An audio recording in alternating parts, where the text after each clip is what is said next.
Alright, welcome to another Train Sim World 2 stream. Tonight we're going to do a service on the Sandpatch grade. We're going to do a intermodal service. So we're going to get some snowy weather here. It's not going to be snowing, but it's going to be a nice wintry scene here. We're going to do the 1725 service. There we go. And we'll get in here, get set up, and we'll be on our way. So hopefully everybody's having a good Monday evening. And now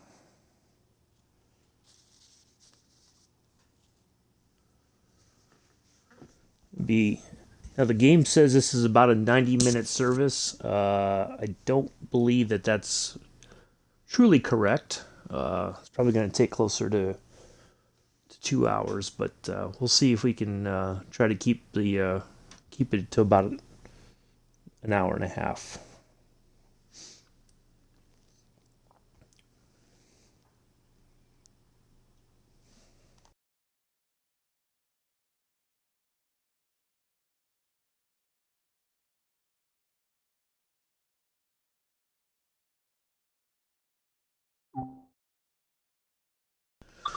All right, let's get everything else set up here.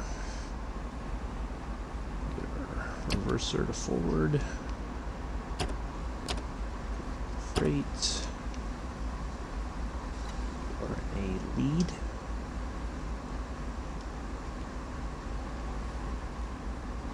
Here, and get everything all set up.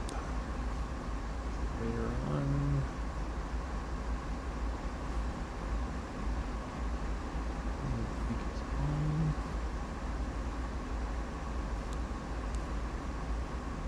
Gauge lights on. Close the independent brake valve.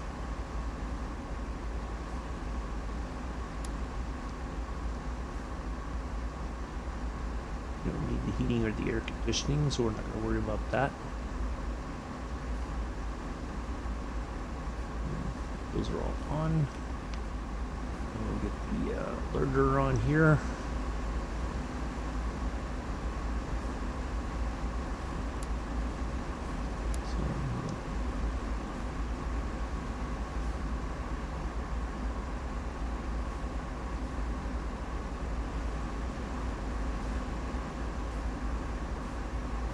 Warning devices, there we go.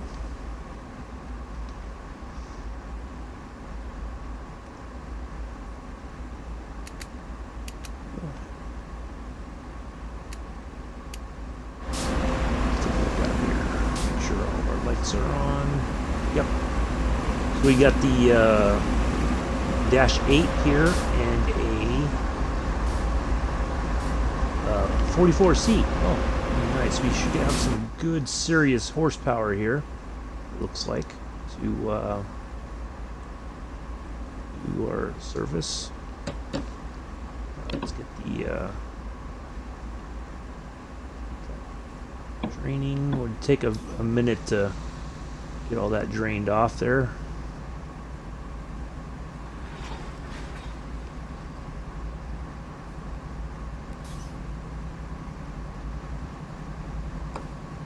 All right, so we want to start getting some.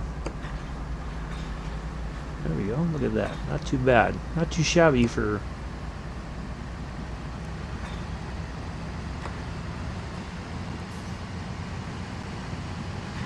I thought we would have been rolling backwards with it. Oh.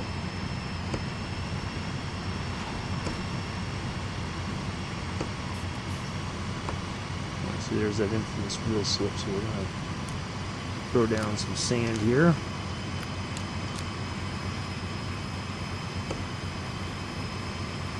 Try to help get some grip and get going up the hill here.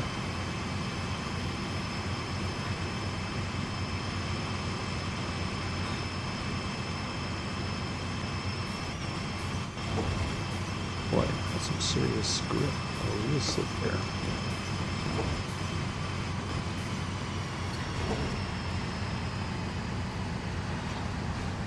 Alright. Let's have a looky here.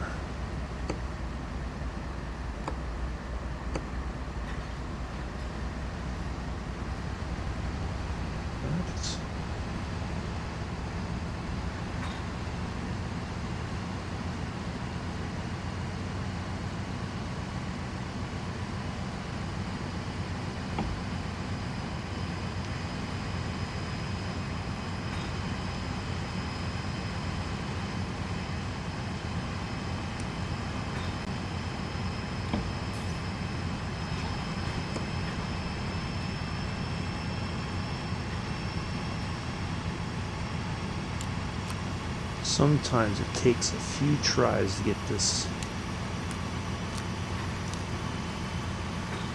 going. Oh, looks like we're finally catching this in grip here. All right. There we go.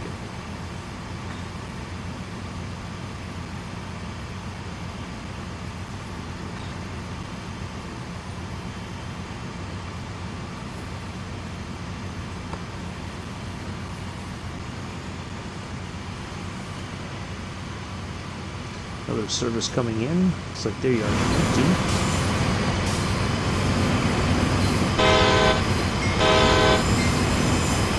Got some. It's an intermodal service as well. Put it down. It's really amazing.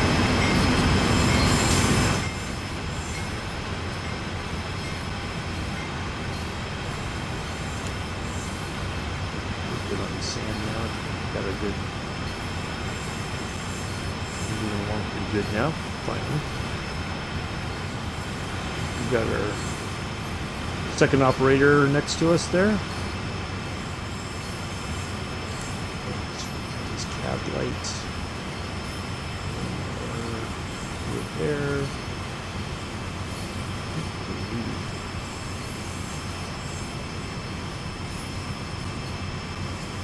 So, as the sun's down now in the game, it'll probably get a little bit darker, and then of course when we get into the tunnels, like to have a bit of light as well.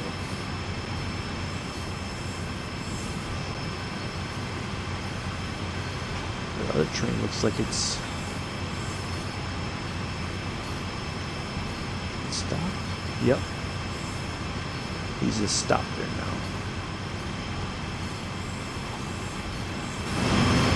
Oh yeah, there's some nice scenery out here. A little bit of snow on the engine, locomotive. Also on the freight back here a little bit. That's what we're hauling, is just these. And it's a pretty long train. All the way to the back. That's how crazy it is. You gotta do a loading screen just to get to the back of the train. So there's our tail end, and it's got the little safety device there. The train warning device. We'll go back to the front. Nope. Back inside the cab.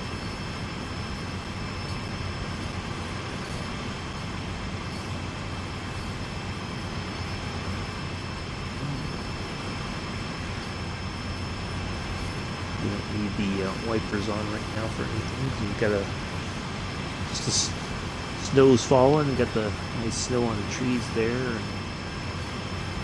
along the valley there. Nice peaceful journey.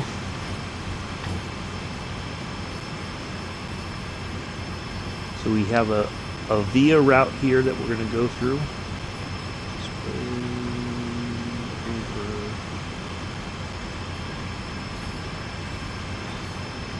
There. We're going to go through there, and then we'll have another route of another via point somewhere else along the way there. So this one here is one of the branches off to one of the mines. So is this one, and so is this one, I believe. Actually, coal loading areas.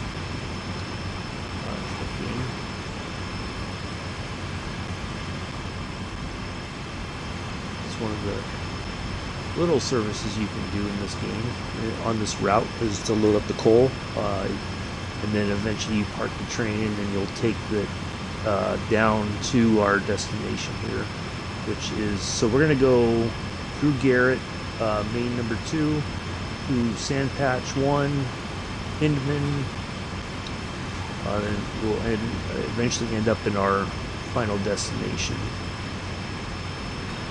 We'll go through all that later on. This is a fairly, it's really a relaxing route. It's not super stressful, other than you got to watch your speed, especially when you're going downhill. You'll have to kind of keep an eye on your brakes and all that. So there's 2 different braking systems We can use the braking here with the power handle. We can use the automatic brake. You can do what they encourage you to do is use both the power brake and the automatic brake to kind of maintain your speed. It's a bit tricky, won't lie. So we'll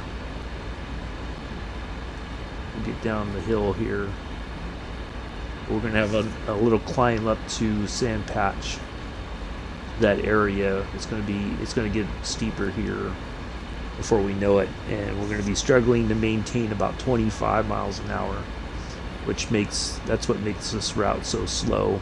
Even with two powerful locomotives this is the older version of this locomotive, AC44 or CWAC 44 AC is the newer version of this locomotive. So we've got a ton of horsepower, but we're still going to struggle to get up the hill, oddly enough. So, but that's okay. We're going to get there either way.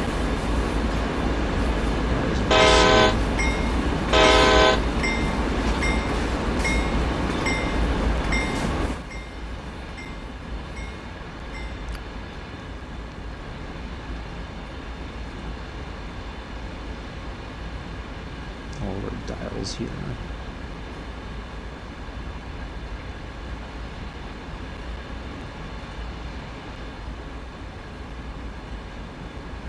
Those are brake reservoirs. You don't need the rear headlight on. Anything like that.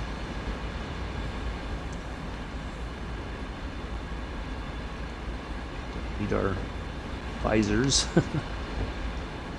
This kind of sits there out of the way. Yeah, this is pretty much the inside of the cab here. The 44 behind us is a bit more updated than this one. It's got a digital display that you have to utilize in order to set up your braking system. So it's quite interesting.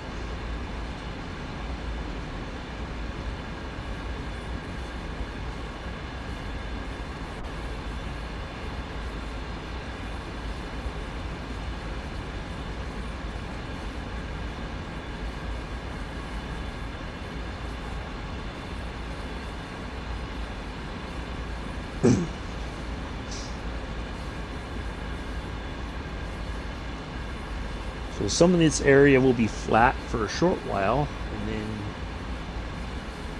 it'll start to go up in degrees when we start going uphill, and it'll start to gradually go, and then I think it's about 2 or 3% is as steep as it gets.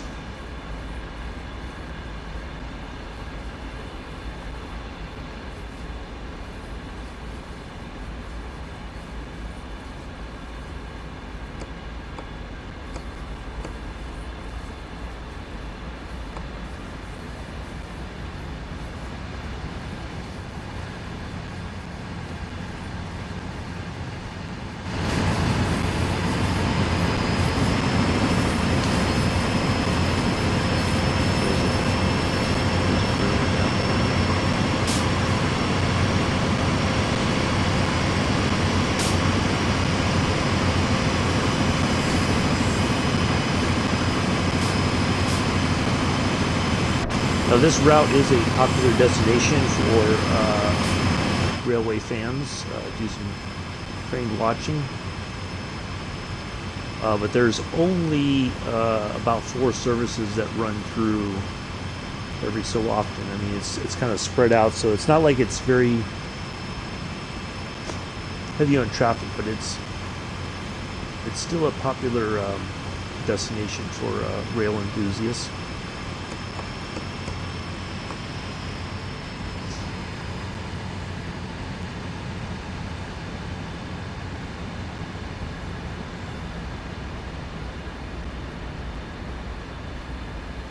And Amtrak does run a service through here out of, I think, Maryland, Washington, D.C. You can take a train through this route.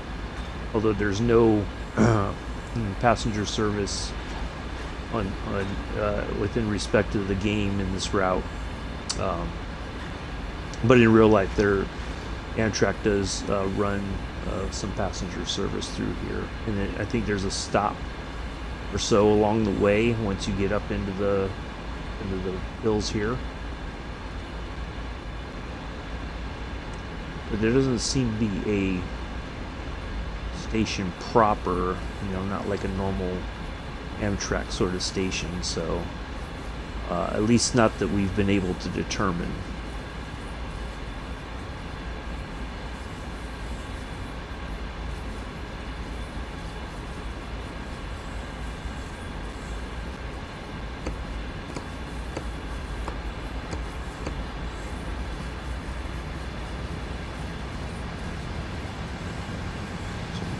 Slowly making our way through our first via location.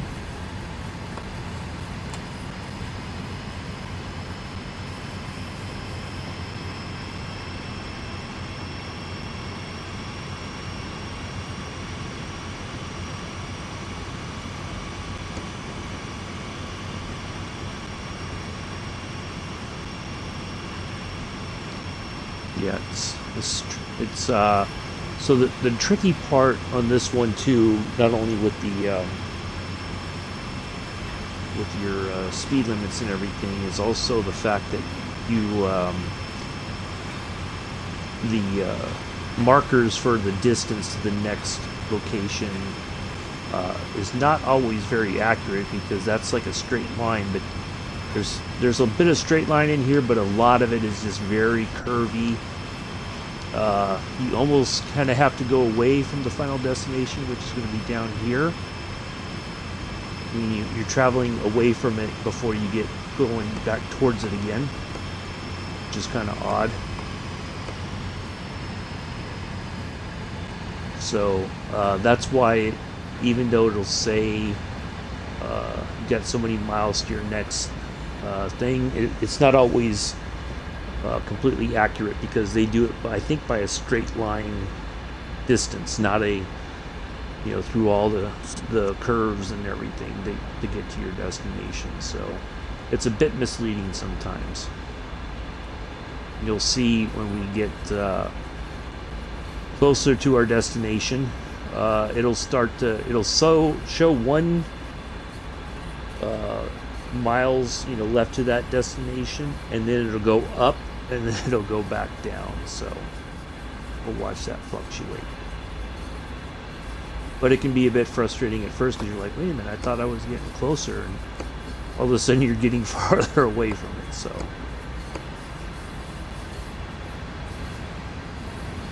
but yeah, really beautiful scenery. I think Dovetail Games has done a very good job with this route. The scenery of it, it's very peaceful. It's one of those places that when you go through it, you're like, man, I can see myself living there. It just seems like a pretty quiet sort of a part of Pennsylvania. Part of this is in Pennsylvania, and the final part is in Maryland.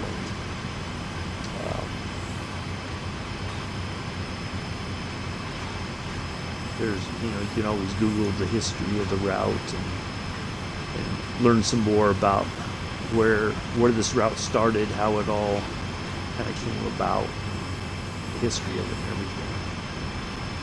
But imagine it's a pretty interesting engineering marvel, I think, to create a rail line going through these mountains. The amount of work that had to be done to clear. I think they had to cut out part of the mountains to make room. I think there's a bit of history about one of the tunnels that we go through, how they dug that all out and everything. So yeah, it's quite an interesting place, I think.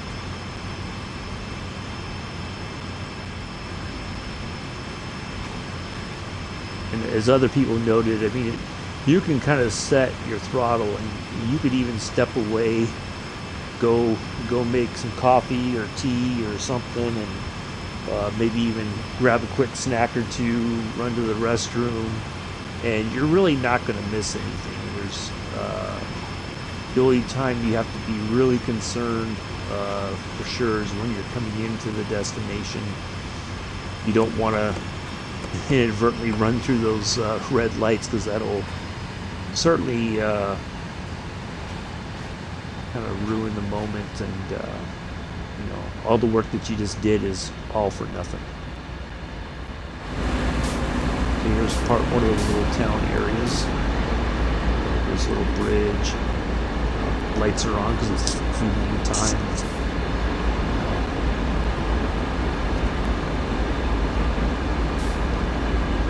We got these cool bridges. There's the river. Later on, we'll go through an area that's got this really long, old train trestle. It's it will go underneath. But the tunnels in this on this route are pretty long, and you know, when you're stuck at a certain speed, they can seem like they just never end.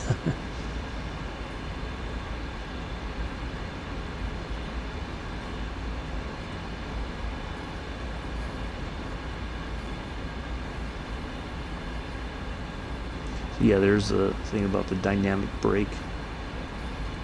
There is a clipboard here for notes for the engineer. I would imagine the second operator has a clipboard as well to kind of keep track of timetable and weights and things like that of what we're hauling. These are all switches. Most all of this stuff is already on for you when you come in, but you can always look over. I think in the training video, it does kind of have you start up all these motors as well. Just kind of a neat thing to do. But once you start doing your services, a lot of that stuff is already set up for you. But it's always good to check your brake. This right here, always check everything here. Make sure you have everything all set. You don't have to go in through this. There's an entrance through here. It goes out to the front. This little door right here. This outer door goes inside, and there's another door that leads into the cab. You don't really have to never mess around with any of these. We can even open them, but we don't have to open any of these and do anything in there. So we're reaching our first via point.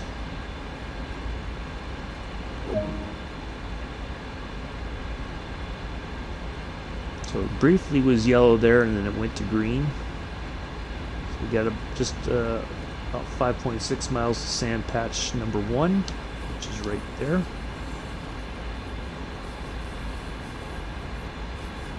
Go through there.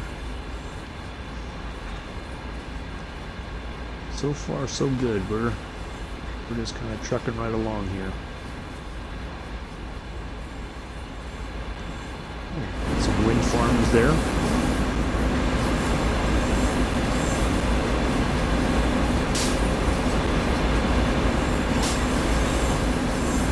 What's that? Whistle flies over now.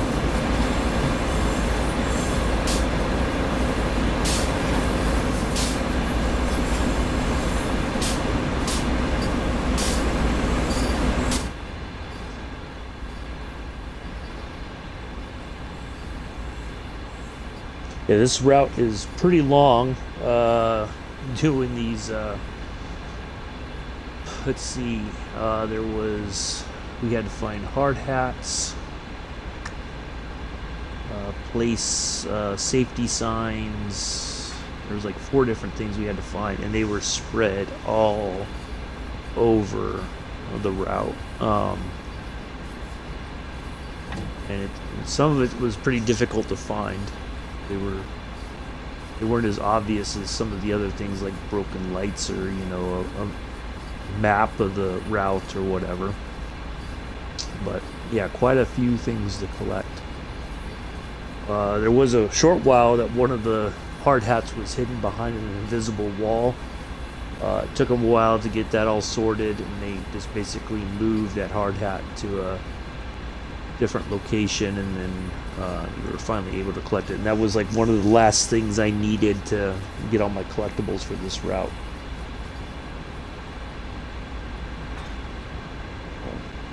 But yeah, it was a lot to try to deal with. Another town, there's an overpass there.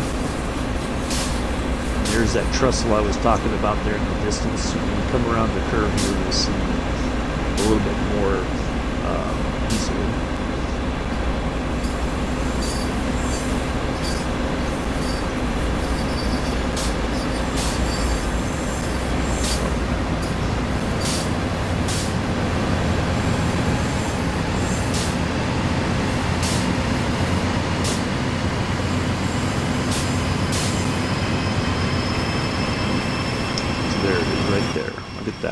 That is just really neat. I think just everything looks so much better on this route when it's all snow covered. But it's nice too to run a summer service when everything's all green and all the trees are all green. Yeah, there's that truss right there.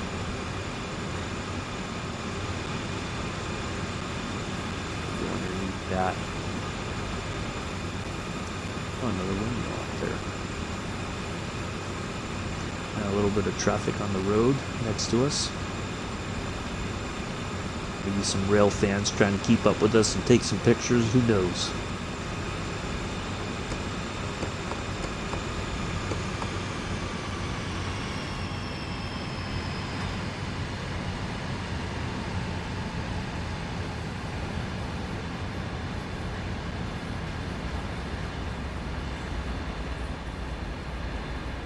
So for those of you who are interested, there will be a roadmap update tomorrow.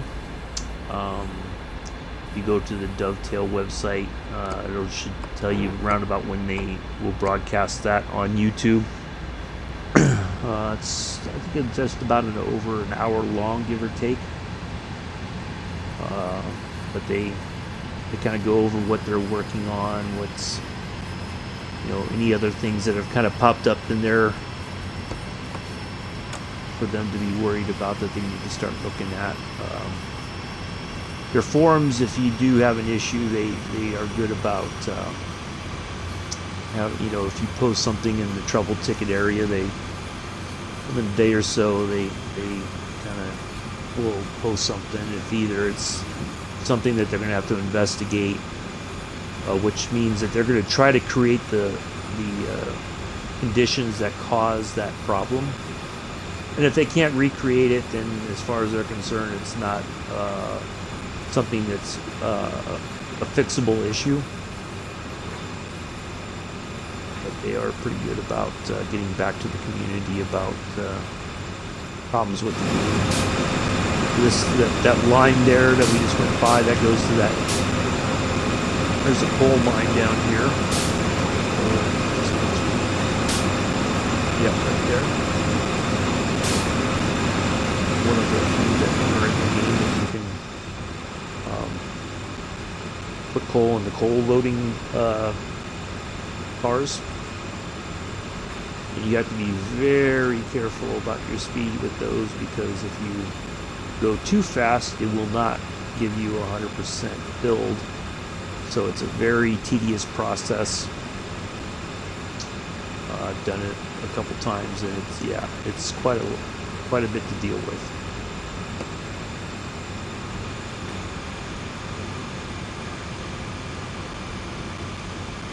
We're making good time.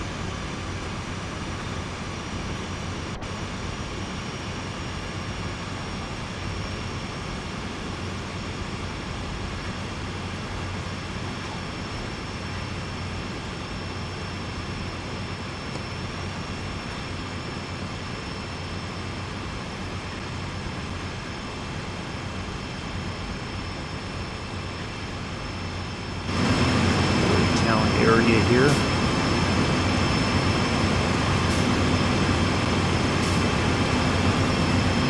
would imagine, because this is up higher in elevation, it probably gets really cold. It probably gets way more snow than what is being shown here. Way more snow. That's a really lot of areas.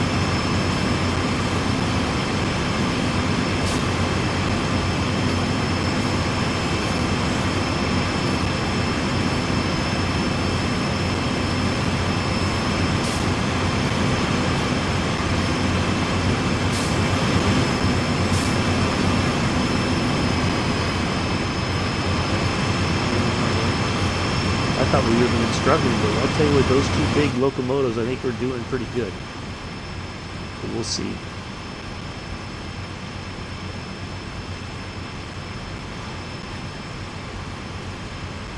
I know at some point we're going to drop down to 25. I just don't remember when. I would imagine too, on a clear night up here, if there's not a lot of lights around, I could only imagine how you could see the stars from up in these mountains. It must be a really beautiful sight.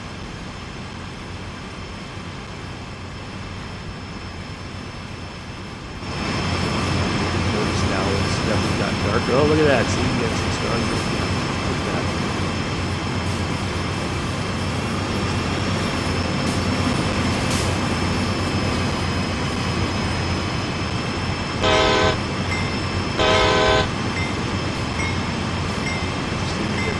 The crossing lights are flashing like we're a passenger service.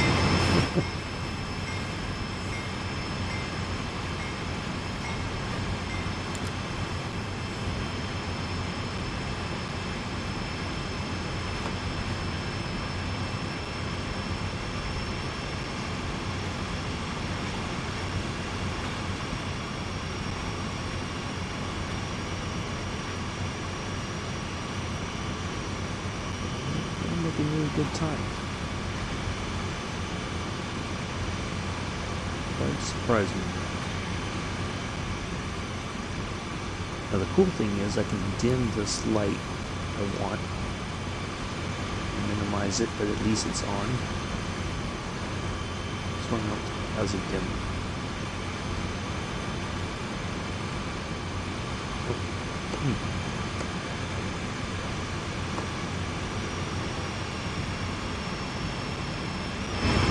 Service here coming up. 3 locomotives. Okay, there's your cold cars right there. They're empty. You must be heading out to one of the other coal facilities to load up eventually.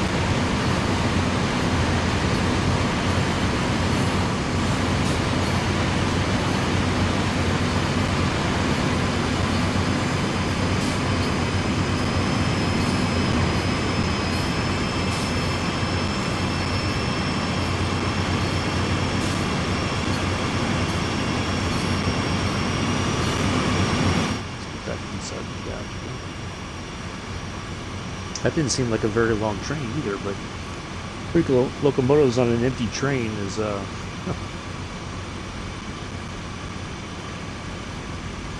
like a bit much.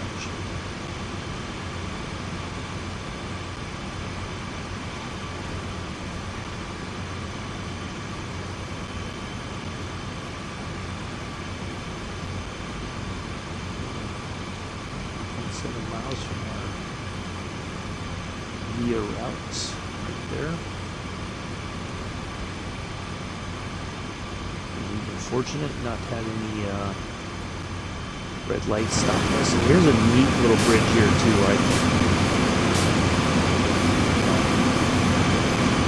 Kind of reminds me of a bridge like that in California, Feather River Valley, which has a railroad line there too, which I think Union Pacific uses. But yeah, old cast iron, all the iron work and everything, really neat, I think.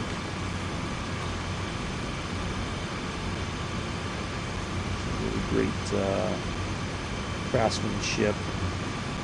You know, they just don't make stuff like that, it seems, anymore.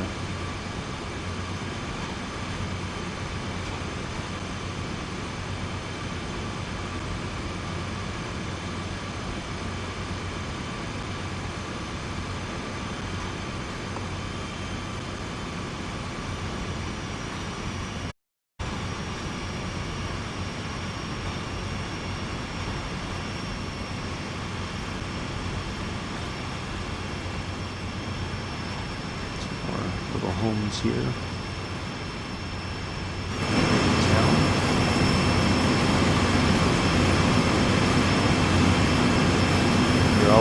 They've been working on this road forever. Rock slide there. The workers still have been working on that since this route's been open, it seems. I don't know, somebody needs to fire the foreman, I think. They haven't cleared it yet.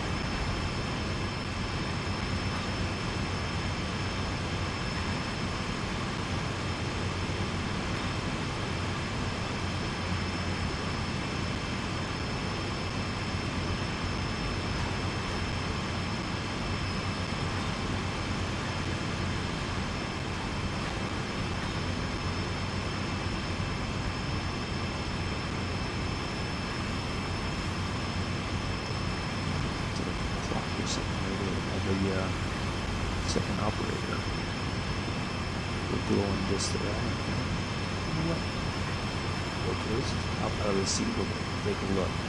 Oh, that's my miles per hour. It's the same. It's a speedometer thing. Interesting.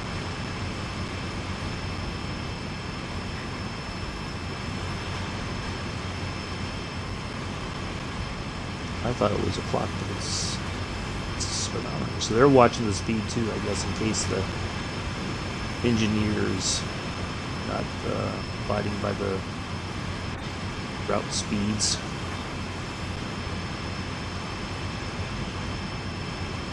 Sometimes turn the radio on.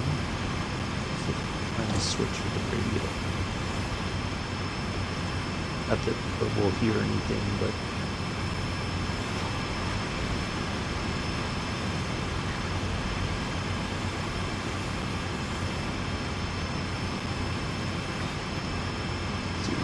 switch for the radio real quick.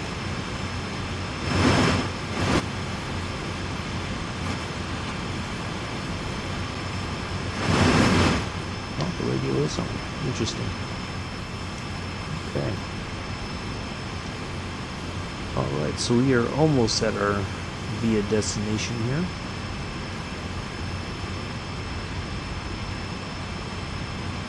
Go through there. Then I think we're going to start to see our 25-mile-an-hour speed. Obviously, it goes down to 30.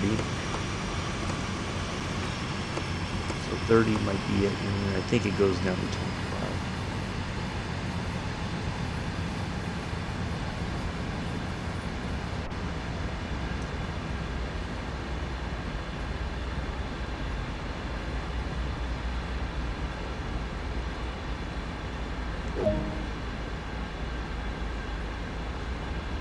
$13 miles to Hindeman.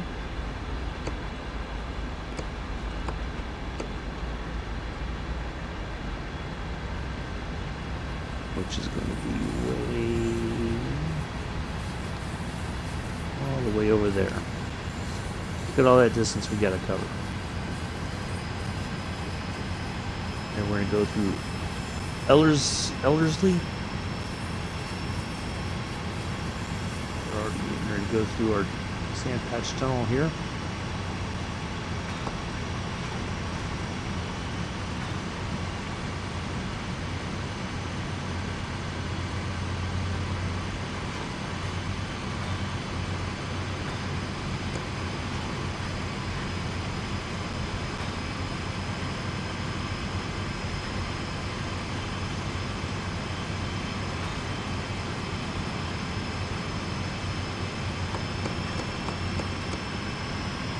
See, here's going to be the tricky part.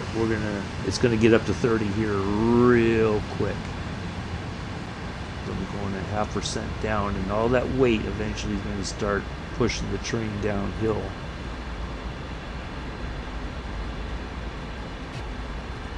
So it's going to become a bit of a roller coaster here pretty quick.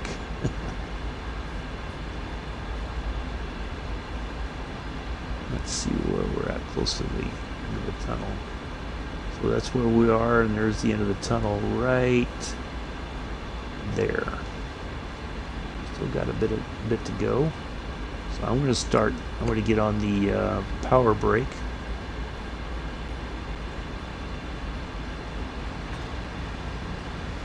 Get that engaged. Probably going to go a bit over the speed limit. If we catch it early, we might stay under 30.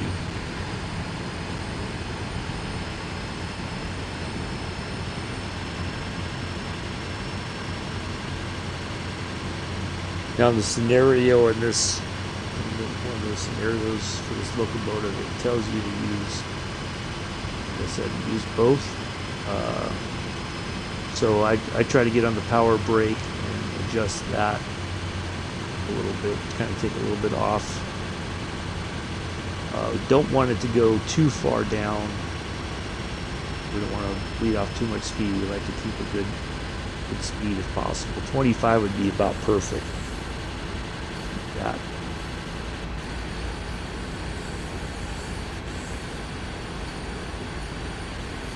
Yeah, it's going to start to, we're going to really start to going downhill pretty soon.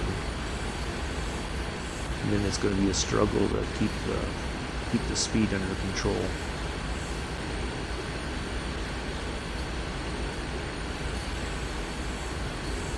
So even with this one, if you notice, it says 13, but look at all that zigzagging we got to do to get there.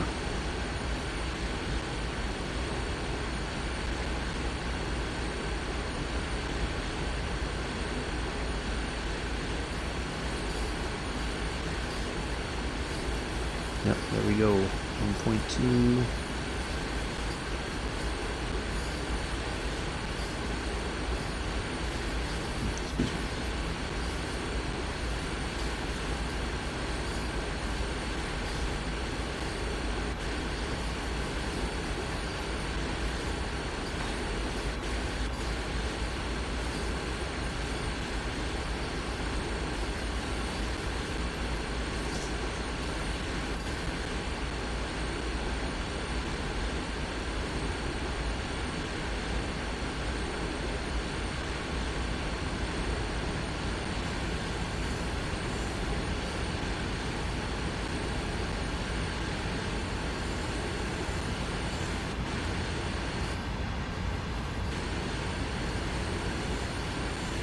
We're kind of in that woodsy area again. Eventually we're gonna, when we come up closer to here, there should be another kind of like a town area that we'll go through. Some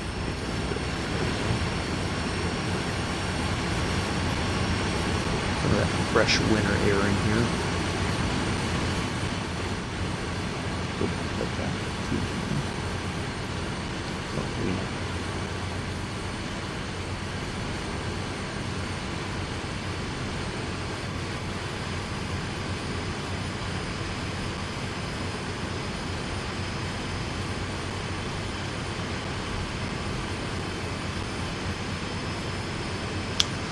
Thank you to my one viewer who's been sticking around the entire time. Greatly appreciate that.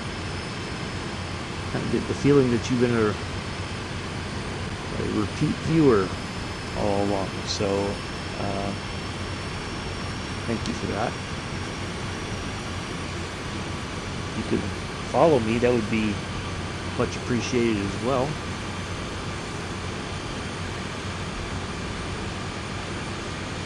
But of course, that's entirely up to you.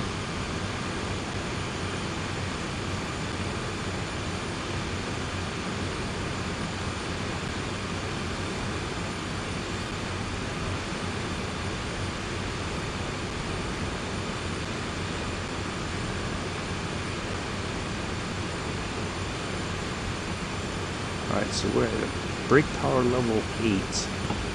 Oh, now we're ready. We're going to slow him. Yeah, see, it's trying to get to 30 and even more. That's okay. We're not out of control. It's not a runaway train, so you can always put on the automatic brake as well if I need to add a little bit more brake force to the slowing of the train.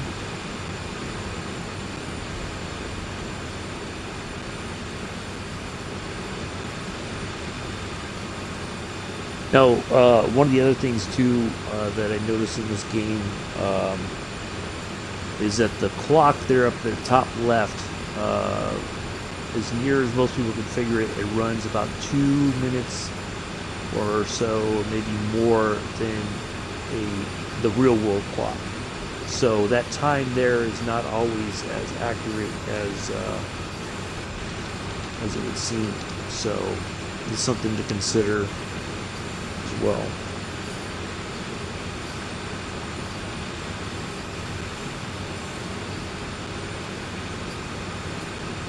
It's more especially problematic when you feel like you've been waiting, an eternity for a red to clear.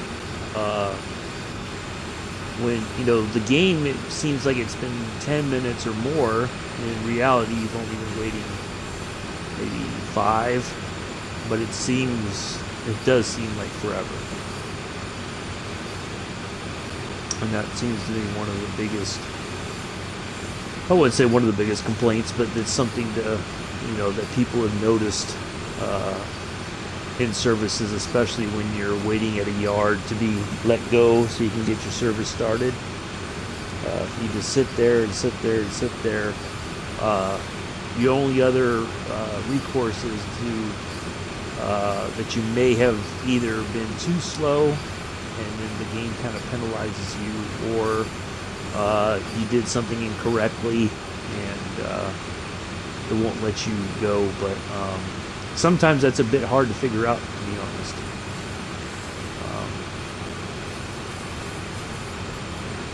Yeah, it's when you're looking at that clock and you're like, man, it feels like it's sitting here forever. And, compare the times. Kind of maybe do a stopwatch and see how long it really is compared to what it's like in the game. But they are very keen on having as real world of an experience in this game as possible. So in the forums, a lot of players will say, well, you're a freight driver, you're going to wait. The passenger services have the obvious right away, so there's no point in complaining about it. That's just part of the experience.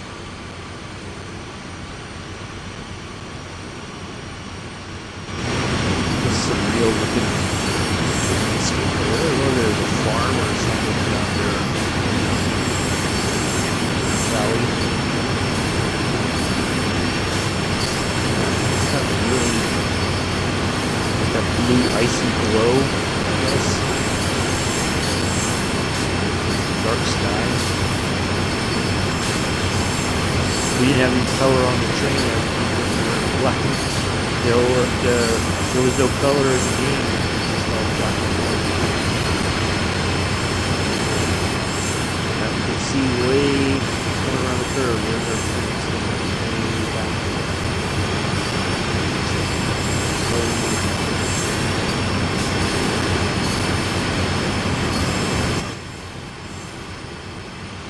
I wonder if they made some adjustments to the because I felt like there was a point for quite some time that we were doing 25 through here, but maybe I'm thinking of going the other way, that coming up this direction it's way more of a struggle than going the way that we're going, because this part of climbing up to Sand Patch is way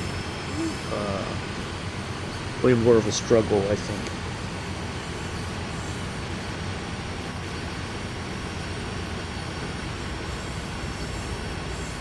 We're doing pretty good with our 2 locomotives. Had a few minor speeding issues, but nothing too severe. A little bit of wheel spin there at the beginning. That's okay.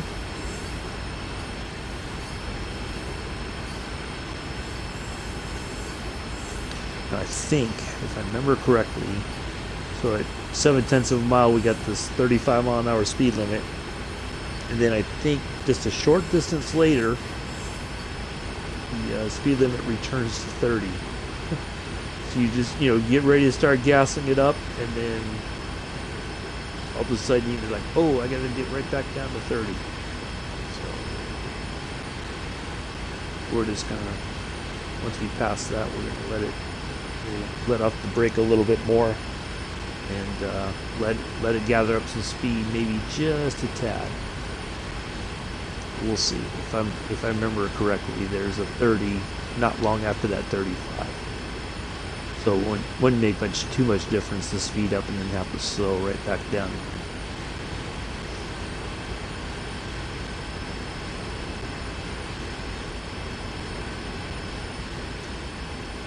There's a road down there, kind of a quiet area.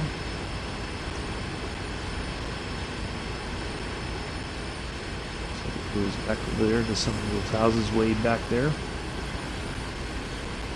We should be coming into another, there's a few houses down there.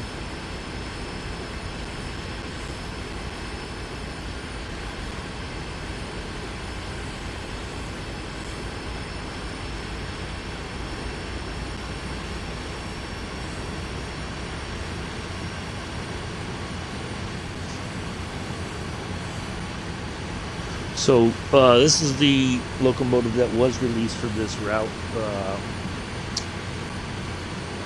late last year, towards the end of 2020. It was, a lot of people kind of hem and hawed about it. They were just like, why are we getting it? It's essentially the older version of the one behind us. But some people prefer this one. The simplicity. Once you know how to set everything up, it goes a little bit quicker. It seems like it's easier to operate than the 4400.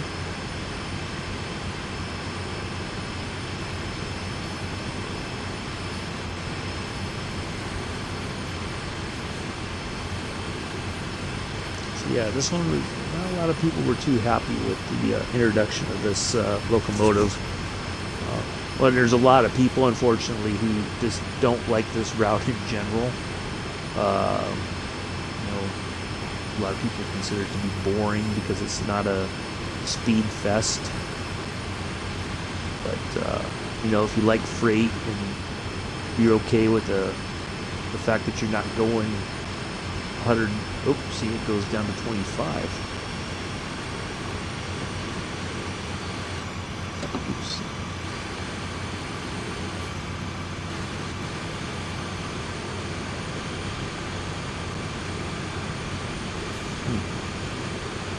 Well, I guess there is a 25-mile-an-hour speed limit here. Yeah. That was kind of unexpected. Didn't even give me much time to react either. Yeah, there's quite a few people that go into some of the YouTube channels that I watch for this game that, they're not too happy about this route even being in the game. I've heard some people suggest that it should be deleted. What were they thinking, adding this boring route? But there's something for everybody in Train Sim World 2. If you want to run those 200, 300 kph trains, whatever, they got them. Or if you like just have a nice relaxing route, they've got that too. So, there's something for everybody, I think. I enjoy it. I don't do it all the time. This has been the first time I've run sand patch in quite some time. I've been working other routes, working on my getting things done on the route as far as number of services and leveling it up and whatnot. A while there I was doing a lot of services on the LGV Mediterranean because that's the longest route in the game, a little bit longer than this one. But I was on my way to getting 10,000 miles operated in the game. So that was the quickest way to do it, was just to do a bunch of services on the LGV Mediterranean. And but we're gonna try to run that on Friday. Might try to do. We're gonna try. Maybe we're gonna make a few mistakes along the way, but we're gonna try to do the the route with the safety equipment turned on, and we're going to try to keep our speed within the limits. Because from what I've understood, if you go over the speed with safety, it basically it really causes quite a bit of mess to recover from. So we're going to try to keep our eye on that, and we'll do the power switch going. Once we go through the tunnel and all that, we'll do that service on Friday, or maybe we'll do that Friday morning, and then Saturday we're gonna, and then the afternoon we're gonna do Oakville subdivision. Tomorrow we're gonna call it UK Tuesday, and in the morning I think we're gonna do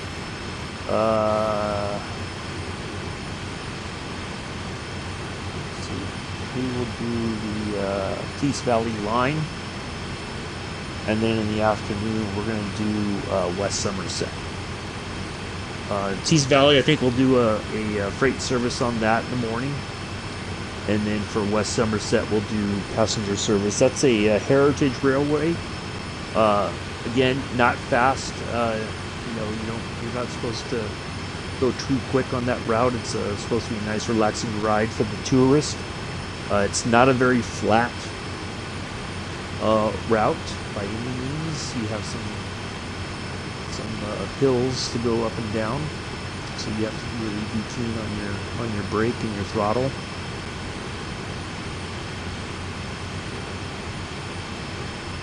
So we're coming up on another 35 here. So we're going to do that tomorrow. Or, we're going to do Tees Valley in the morning, and we'll do West Somerset in the afternoon. Nice, relaxing way to end the day. So I think that for a while what we'll do is try to do faster routes and services in the morning. Just try to get things kind of amped up for the day. And we'll have a nice, relaxing, slow trip in the evening. Try to make it less stressful. And then on Wednesday we're going to do some German routes. I think we'll do the rapid transit in the morning on Wednesday. In the evening we'll do let's see, got this for Germany. So we'll do rapid transit in the morning, and then we'll do Versick Nord in the evening. We'll do a freight service in the evening.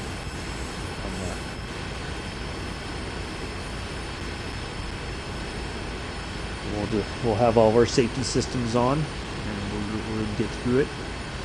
We may have a few hiccups along the way. It's okay. Tees Valley line, I think you'll enjoy that. It's kind of an old vibe to it, although apparently it's set in the 80s. It feels more like the 60s, to be honest. I don't know why, but maybe that's just my gut instinct on the route. But yeah. So we'll enjoy that. We'll pick a service. I'll look at it tonight before I call it a night. Kind of plan out what we'll do in the morning, and then we'll pick the freight. It won't be fast, but it'll go pretty quick. It's not too huge of a route, to be honest. But we'll enjoy that, and then we'll do our West Somerset Railway, the Heritage Line. We'll take the 09 locomotive for our service. Get that done, and yeah, I think it'll be a good Tuesday morning, evening sort of thing.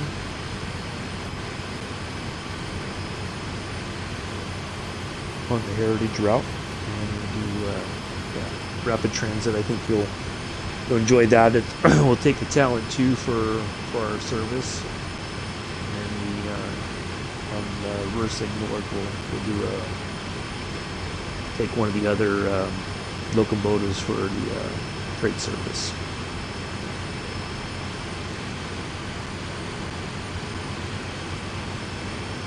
Yeah, should be.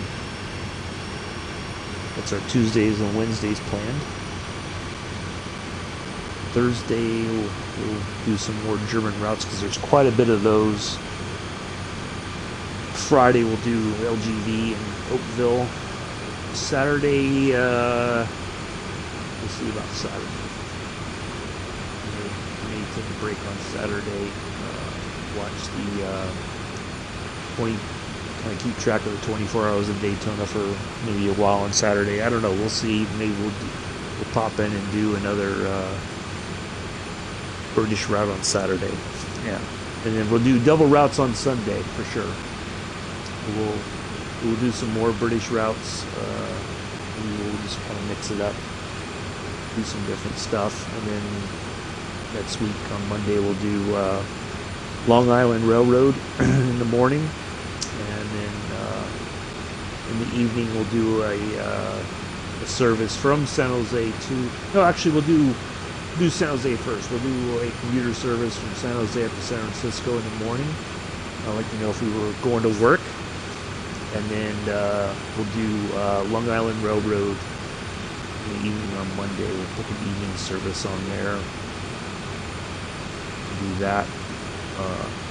But yeah, that should be a good plan for the rest of the week. Of course, going into next week after that, I got basically that whole week, and then it's time to start classes again in university. So I'll try to get some streams in the morning. I can't say for sure that I'll have time to do them in the evening. And of course, my studies have to come first. That's just the way it goes. Years ago, when I was in school, I was kind of peer pressured into not, focusing on my studies, which I regret. It does have an impact on you later on. You're like, it's just what's the big deal? But yeah, that's got to come first. As much as I enjoy playing this game and sharing it with you, that's a priority for me. So we'll have some fun in between now and then.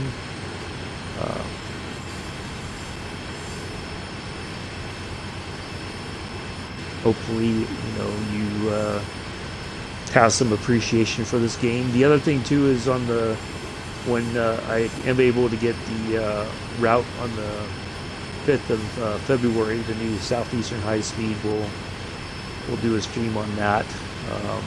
Once I get it up and get it downloaded, and we'll do the training on that. We'll run through some of the training on I think there's 2 locomotives on that route. So we'll run through those, and then maybe we'll try to get a service knocked out. We'll see. But we'll get the training done for sure. And maybe we'll even do. As a matter of fact, you know what? We'll do the training, and then we'll do a scenario. We'll find one that's fairly straightforward. It's kind of simple. We'll work on it, get through it, and be a bit of a learning process as well. So hopefully you enjoyed that. Hopefully, you know, if you're on the fence about a game like this, hopefully you're persuaded to buy it and join the community. And oh yeah, it's 8:35 and just a short time later, right back down to 30. That doesn't make any sense to me, honestly. Yeah, we're just coming down a little slow.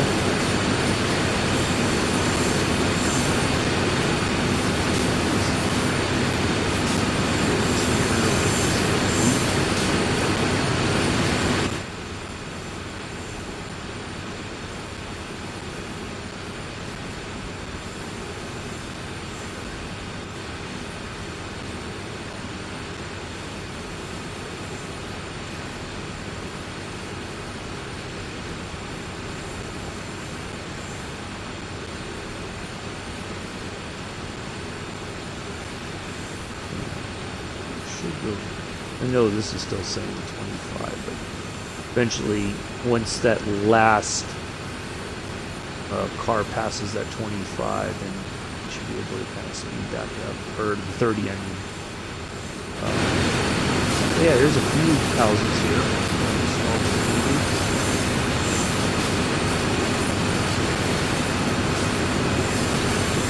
There's a school bus. Kind of late for the school bus next time.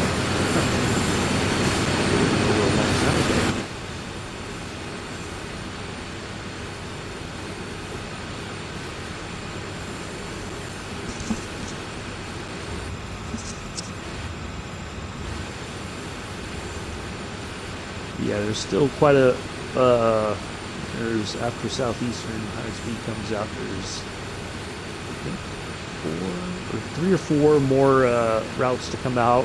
There's some more locomotives that are in production. So, of course, once those come out, we'll do a training video on that. And usually it does add some scenarios. So we'll work on some of those. Everything will get incorporated into the rotation, so to speak. Try to mix it up and keep it interesting.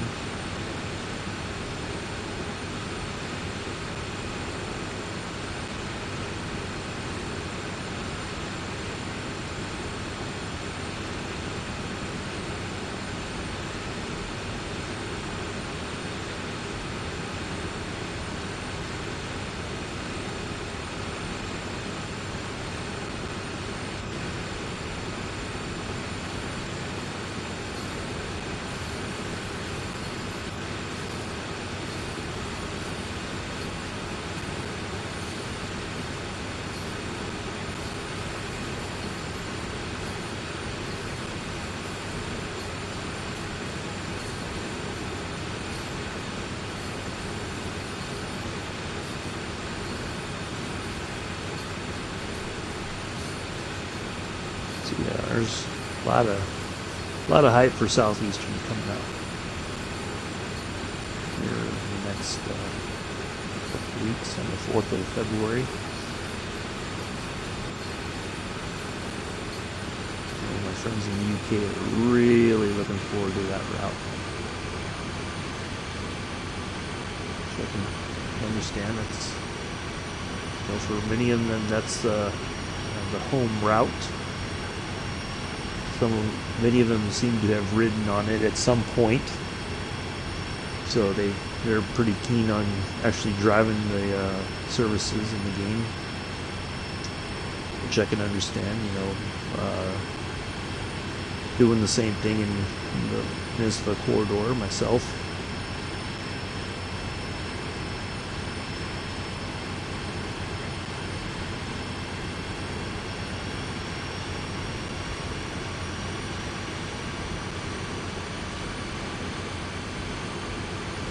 Yeah, see, it says we got 5.8 miles, but that does not look like 5.8 miles, to be honest. So yeah, that distance is a bit misleading. But I don't know that they can figure out a way to do the distance with all the curves measure, taken into account. I think the only way they could do it is kind of straight line as the crow flies, as they like to call it.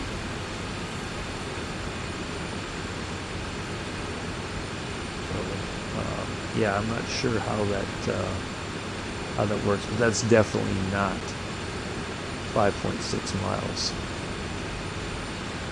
Especially when we have to go up before we can go. So yeah, bit misleading. But it is what it is. We'll get there either way. So yeah, we're 71 minutes in and we still have Hindman to go through, Ellerslie,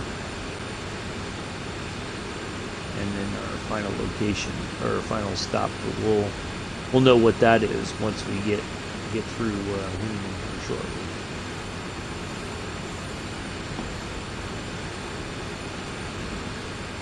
I'll tell you, that dynamic brake has kind of worked out pretty well for us.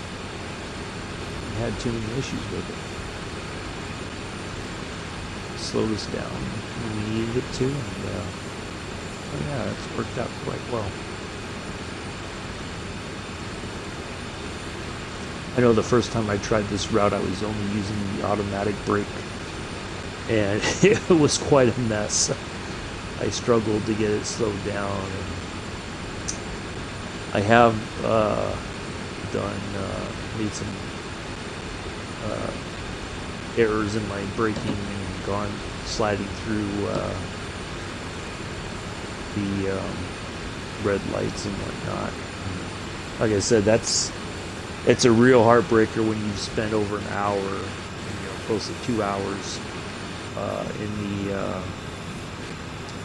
doing the route, and then you go just sliding right on through, and you can't stop in time.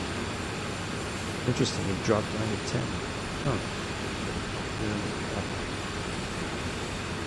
Yeah, see, if I put on the automatic brake, I get some wheel spin, which is really strange.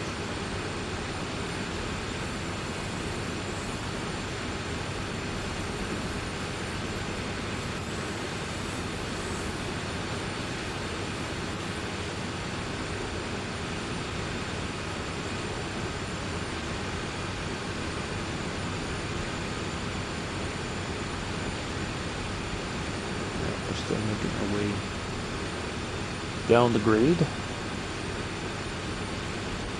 to our to Hinman.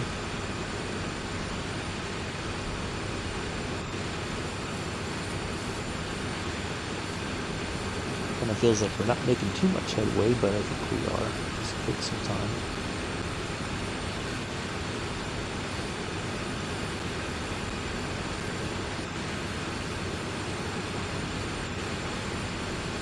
Going to a tunnel here.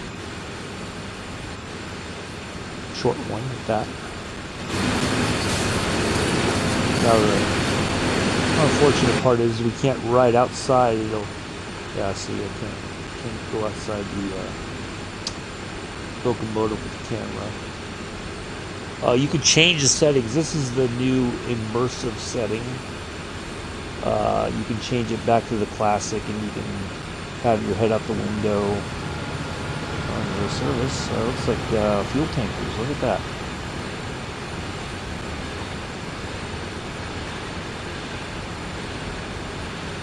Looks like quite a long train.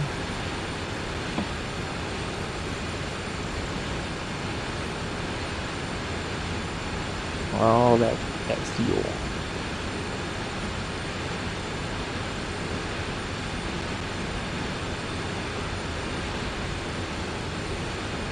Still going, look at that. And there's a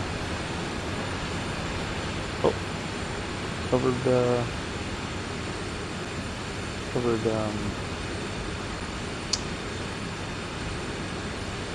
kind of freight or something besides the fuel. Alright, definitely gotta get the out of control here just a bit.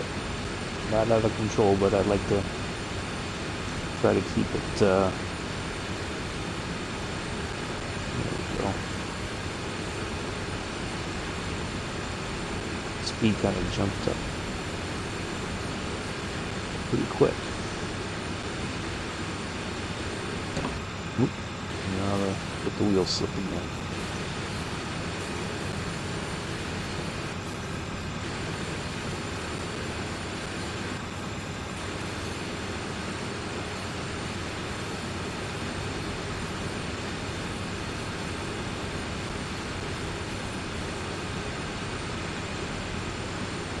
That's the tricky part on these icy routes. We're going to drop a little bit of sand, I think.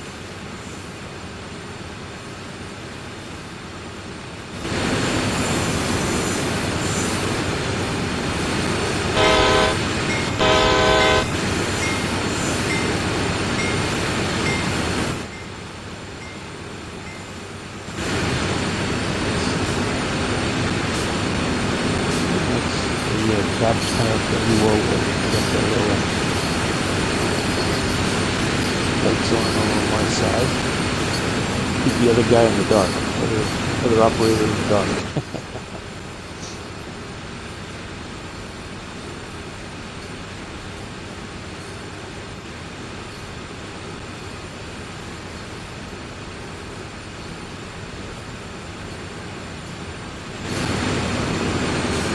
I really like this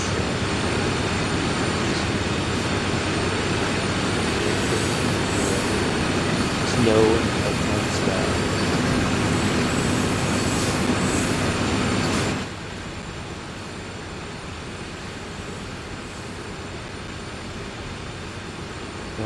Actually, I'm surprised they didn't make it where the river, the water kind of ices over. Of course, it doesn't make any difference because you can't really get down near it. In the game, there's limits as to what you can't, you got the fence all along here. You can't go through that.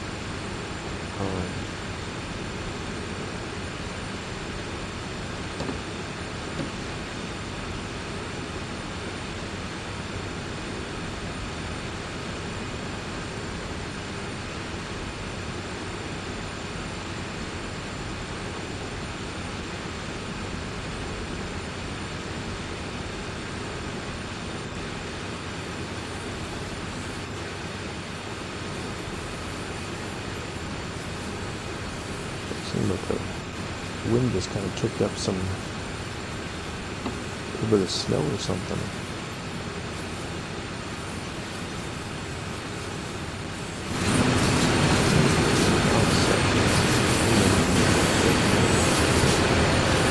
You can kind of watch the braking system. Yeah, I think I'm having this on the. Some locomotives, I think you can kind of watch the braking system work. I think on Oakville Subdivision, that's one of the things you can kind of check out.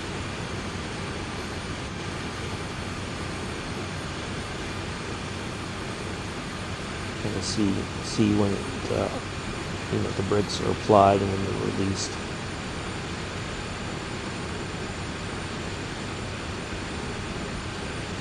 Have a look on that on Friday.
we're still making our way to Hindman. Say 2.7 miles, but still that was not over 2.7 miles.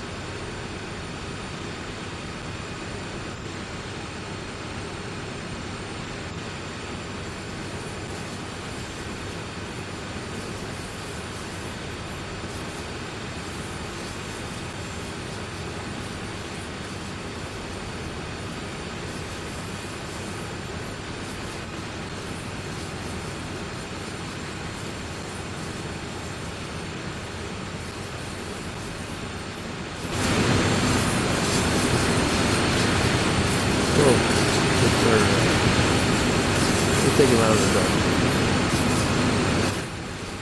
Second operator.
We have the 50-mile-an-hour speed limit coming up.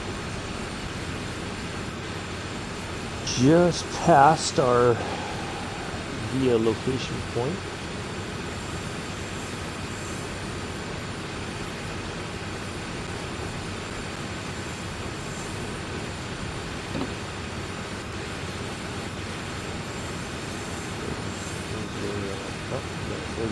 So we're almost at the point where we're going to start picking up a little bit more speed, and then we'll get into our final destination.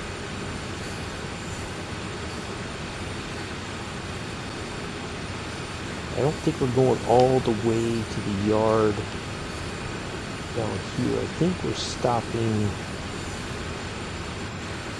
maybe right around here somewhere. Oh, there's a train coming out of there. But yeah, I think we're stopping down there. We're not going to go all the way to the big yard.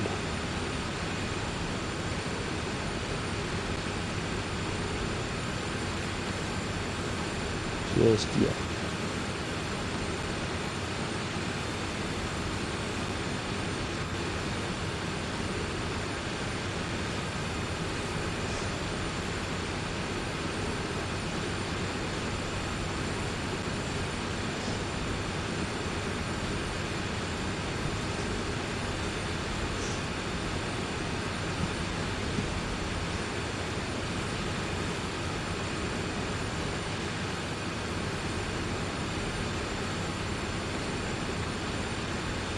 Actually, we got a 50 before hitting or changed.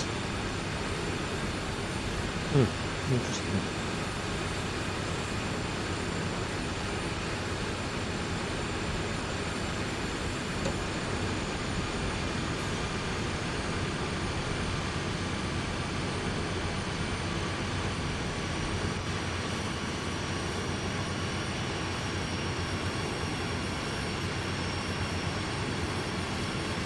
House there. Barn or something.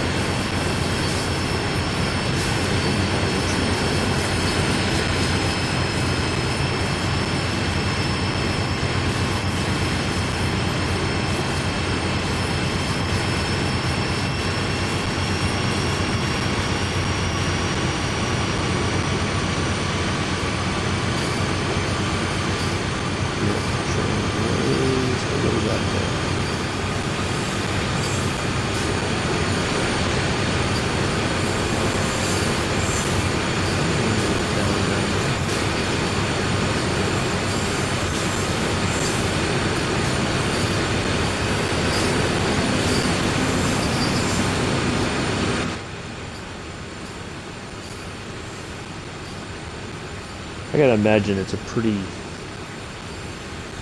quiet place to live around here.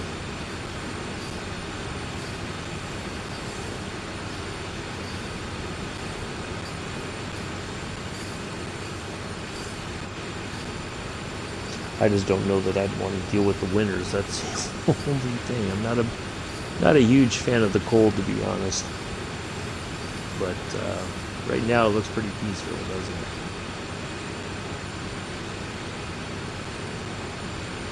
Get you a cabin and a big fireplace.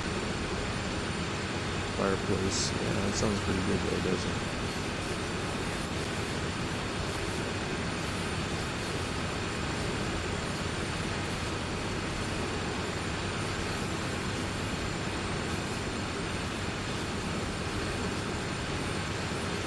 And the only thing that interrupts you is maybe some trains going through. That's about it.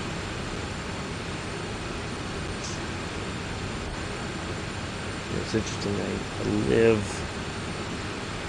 maybe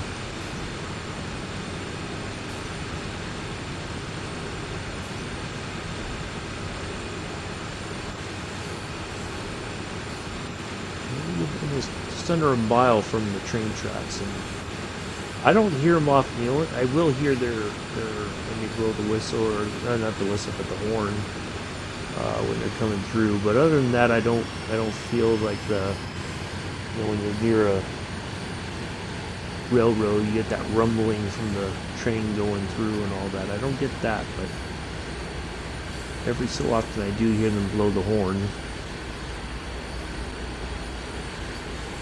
Yeah, I think they definitely do that more so when they're coming through at a pretty good speed.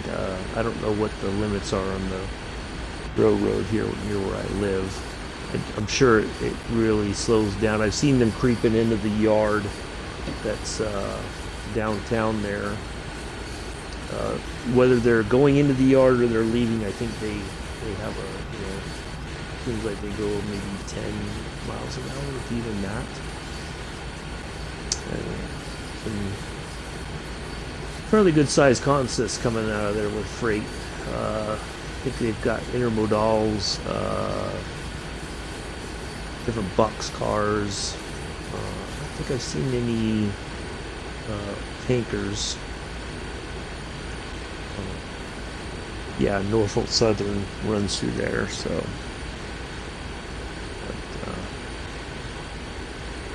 And I know there's a spot downtown where there's like a driveway that you can, you're not really supposed to go up there, but it does, if you walk up there a little bit, it does kind of look down into the yard and all that. There are signs that they don't want you filming or anything like that. If you go up there, you're considered trespassing on their property.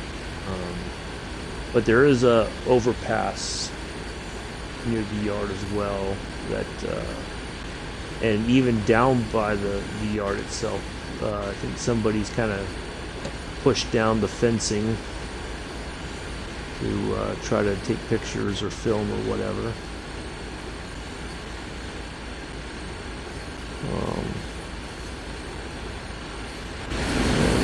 They're coming to town in here.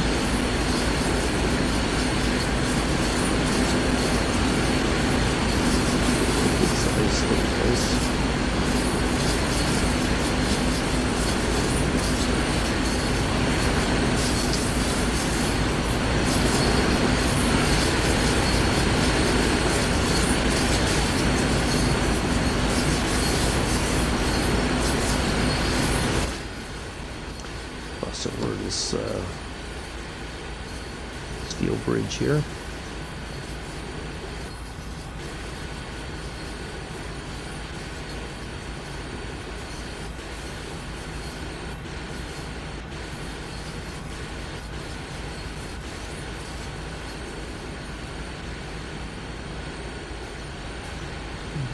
This river here.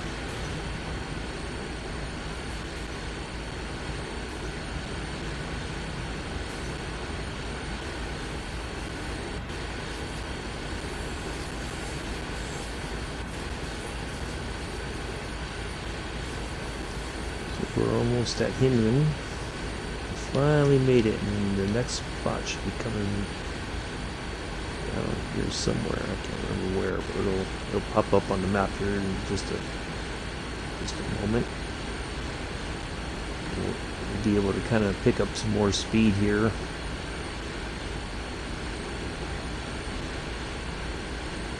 We also got to be careful of our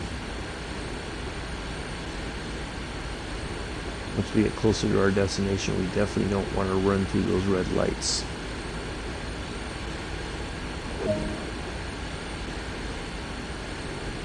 $11 miles, so that's right there.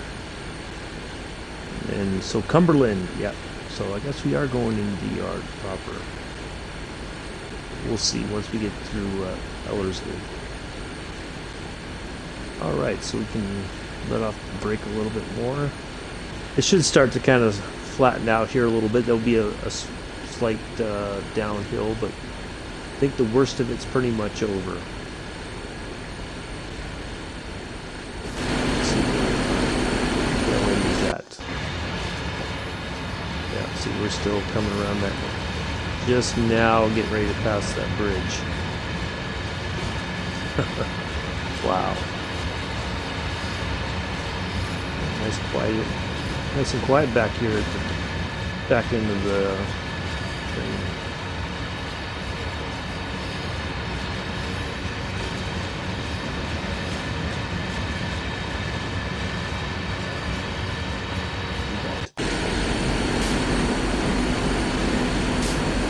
It sure didn't take long for that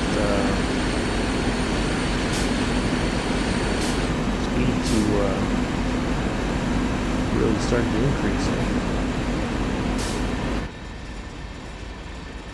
I think past this 50 there should be I think a 70 mile an hour. But I know as we get closer to Cumberland, right around here somewhere, we'll definitely drop down in speed quite a bit. I think we'll get back down into the 30s there, and we're going to do a nice crawl into the yard.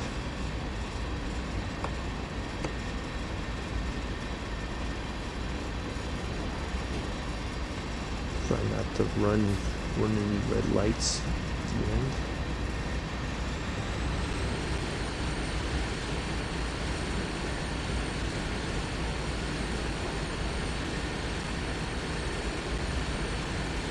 Don't need any of that embarrassment to happen.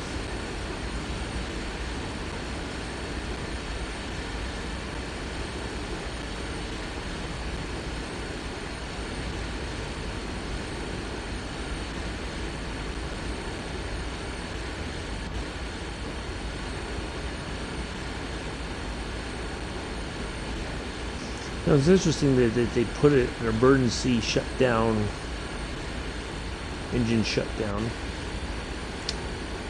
button, but we've not had to use that yet in any of our situations. Hopefully we won't have to, because I would imagine it's probably a pretty lengthy thing to get everything reset, and they didn't really cover that in the scenarios or the training or anything like that. Kind of nice if they did, but we don't want to find out the hard way that it doesn't actually work, that if we shut everything down that we can't get it all restarted.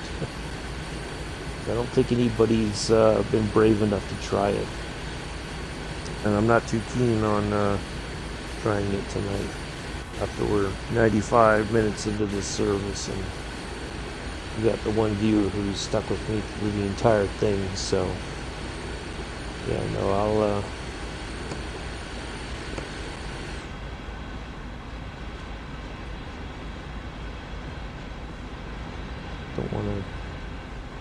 don't want to ruin anything if I can help it.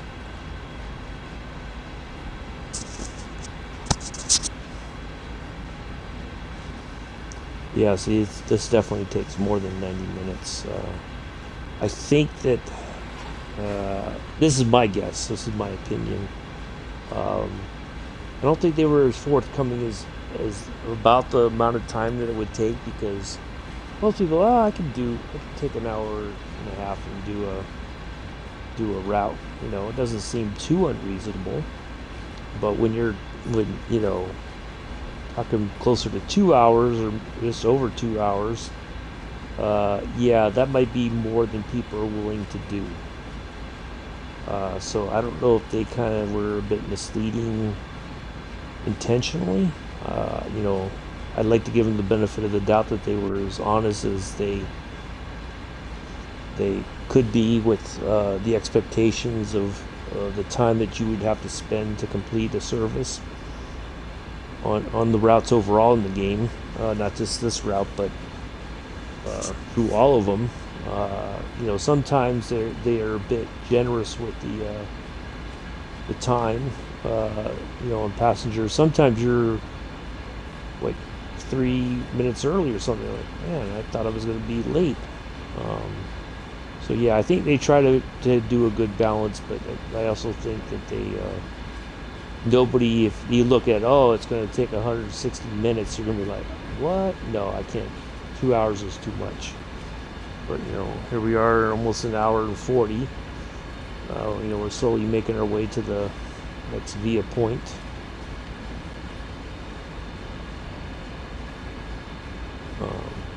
But yeah, I think they gave us the best information that they could at the time. But I think also that if they're going to adjust the times, that's something that they would have to go in and find it in all the code, I guess. Find that line that has that time expectation. So either they would have to increase the speed of the train and the speed limits and all that, or they would have to change the timetables. And they've done some minor adjustments to timetables before. I think if enough people submitted trouble tickets or said something in the forums about it, then. But yeah, I think they've been pretty much as straightforward as possible with the gaming community for this game to what the expectations are.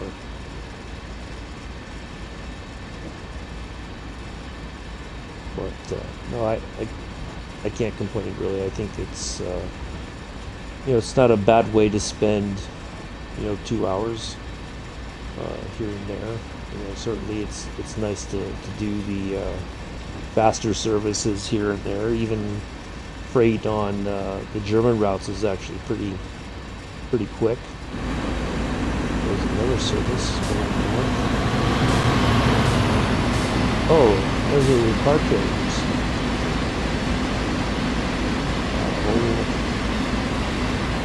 There are the cars that looks like.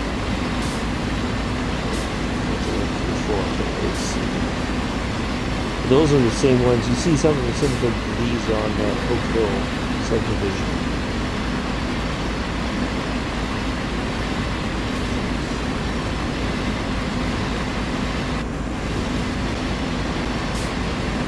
It might have yeah, there's a locomotive, 2 locomotives at the end too, pushing it. Doing the banking service, going up the grade there. Nice. Now I can't say, because I've done a service like that going up the grade with the bankers at the very tail end there, and I can't say that there's any noticeable difference as far as the how quickly you get up that grade. You'd think if you have some pushers at the back, two engines, and you got the 2 engines at the front, that maybe you would manage it a little bit better, but apparently not, which is unfortunate.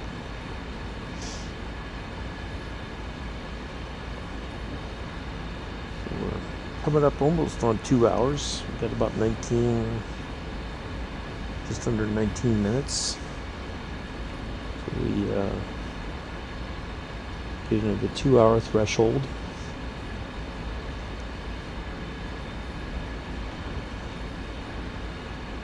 But of course, this is saying 100 minutes, 101 minutes.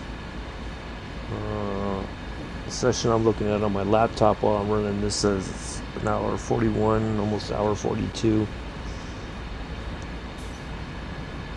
But I think we're doing okay, time-wise.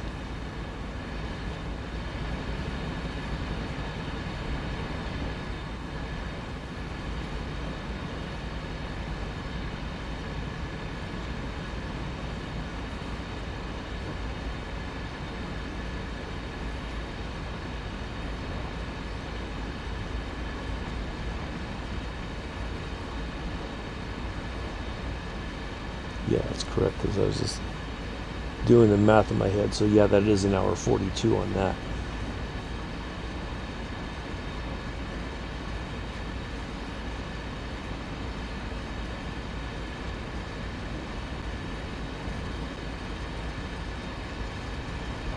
I really thought we would go up a little bit higher in the speed limit.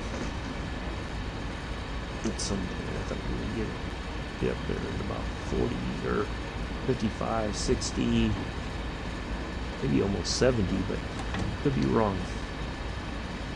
So this is the first time I played this route in quite some time. I did a bit of a binge for a while on the game when I was trying to get that 10,000 miles, and then took a little break from it. Just watched a lot of streaming, and but yeah, I decided to kind of get back into it and do my own streaming. Don't expect a huge channel growth at all, whether here on Twitch or on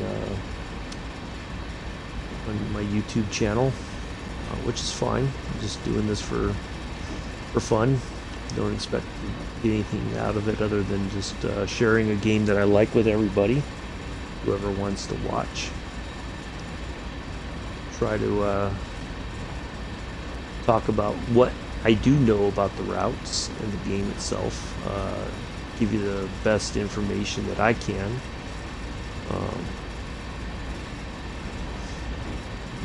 Try to offer as an unbiased opinion as I can on the game. I won't sugarcoat it. There are some issues with the game, but it's not anything that I would say is a deal breaker. They are aware of a lot of the issues, and they're, I think, doing what they can to fix those issues. Of course, some people aren't happy that the fixes aren't coming quicker. But I think that they're trying to, they have to search through all that code, like I said, to find the stuff that needs to be fixed and implement the proper changes. Although with any video game, sometimes when you fix one problem, you create another. And unfortunately, this game is no different in that respect. But they're doing the very best they can. Certainly working from home, they're not working in the office like some people are allowed to do. They're doing a lot of these things from remote, from home. So I can appreciate that adds a whole lot of different dynamics to the maintaining the game and fixing the issues and things like that. It definitely adds a layer of stress to the whole thing. But no, I think they've done a pretty good job. It can be frustrating sometimes. Some of the little issues, like this morning with the door telling you to open it up you got the platform on the right and it says you got to open the left doors. That's not very well, I guess not very realistic, because you're not going to want your passengers to jump down on the tracks and climb up into the train to board the train. But for the most part, it's a really enjoyable game. It's taken me quite a long time to find a game where I didn't have to have a big group of people to do stuff with. You have to work around everybody else's schedule and your own schedule to get things done. Like a lot of the looter shooter games like Destiny, you have to, some cases you have 2 other people with you, and then when you do the raid you had 7, I think, or 6 or 7, something like that. And when things are not going according to plan, and leads to frustration, and people can get very crass and put each other down and stuff like that. It just kind of ruins the experience. So I'm glad I found this game. I found Train Sim World 2020 quite by accident. Well, not by accident. I think it was something I was looking at, and last year during the lockdown especially. So yeah, I just kind of gave up on those looter shooters and all that. So yeah, I'm really happy with this game. Happy to share it with other people. Tell you about it. I can't pretend to know everything about it. I don't. There's people who've been playing this game longer than I have, but I don't have all the answers. Don't have all the knowledge about the game. But that's why I say, if you're interested, certainly go to the Dovetail website. You just Google Train Sim World 2 and it'll take you there, and you can kind of look it over yourself and look at what they talk about in the game, what their plans are. Certainly the other issue too is everything is all licensed. We were talking about that today, actually, when I was watching somebody else's stream. A lot of people want more routes. They want more content, which I can understand, but the issue with that is it costs money. They have to approach the railroad and get permission to use their logos and everything, and of course the railroad's going to want to get something out of that. They want a cut of the sales, I'm sure, or whatever, so they have to make all those agreements. But it's easy to say, well, I want, of course I'll buy this route. Yeah, you say that now, but things change. You may have that money set aside to buy the route, and then you may need that money for something else. So you can't really say that you're 100% committed to buying DLC, because life happens, or the unfortunate part too is if you have somebody who buys the DLC, discovers that it's quote unquote boring, or it's not the route is small. Like the Isle of Wight, there's not much to it, but it's a fun little service, and we'll do one of those one day. It doesn't take very long. Matter of fact, it's so short, we'll do one trip. We'll do a round trip service just to show you. But people ask for refunds after buying the content. They played it just enough to get a taste for it, and they didn't like it, and so they asked PlayStation Network or Xbox Live or whoever, I want a refund. This isn't enough content for what I paid for it. So yeah, so you can't really ask for more content if you're not willing to buy it, stick through it. So you play the training stuff maybe, and then you decide, oh, I'll just set this one aside. I'll come back to it another time. That way Dovetail's keeping, they've made that money. They can start putting things, start looking at maybe who else they might approach for the routes, uh, to add future content down the road. Um, but yeah, it's a bit, you know, you can't give everything for free, you know.